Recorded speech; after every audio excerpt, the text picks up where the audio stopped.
Salut à tous, les passionnés d'histoire. Vous êtes-vous déjà demandé pourquoi l'Europe a connu les persécutions antisémites les plus graves? Accrochez-vous, car aujourd'hui, je vais explorer le rôle clé joué par le christianisme européen dans la légitimation de cette haine profondément enracinée. Tout d'abord, parlons des racines de ce problème. Au Moyen-Âge, l'Église chrétienne détenait un pouvoir immense. Elle a propagé l'idée que les Juifs étaient responsables de la mort de Jésus-Christ.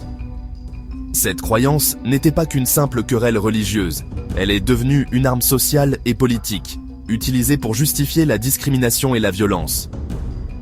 Au fil du temps, ces préjugés ont été institutionnalisés. On a accusé les Juifs de tous les maux, de la peste noire aux difficultés économiques. Ils étaient confinés dans des ghettos, interdits de posséder des terres et souvent obligés de porter des insignes distinctifs. Il ne s'agissait pas de cruauté gratuite, mais d'un système sanctionné à la fois par l'Église et par les autorités étatiques.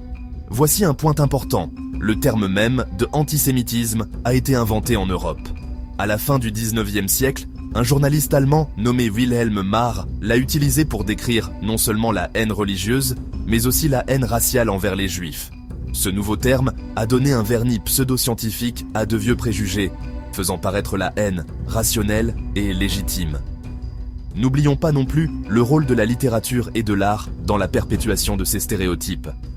Les mystères de la Passion médiévaux, par exemple, représentaient souvent les Juifs comme des méchants. Ces représentations se sont infiltrées dans la conscience collective, renforçant encore les attitudes antisémites. Alors, pourquoi l'Europe a-t-elle légitimé l'antisémitisme? La réponse réside dans un mélange toxique de dogmes religieux, d'opportunisme politique et de récits culturels. Comprendre cette sombre histoire est essentiel pour empêcher qu'elle ne se répète. Merci de m'avoir suivi. N'oubliez pas d'aimer, de partager et de vous abonner pour d'autres plongées dans le passé.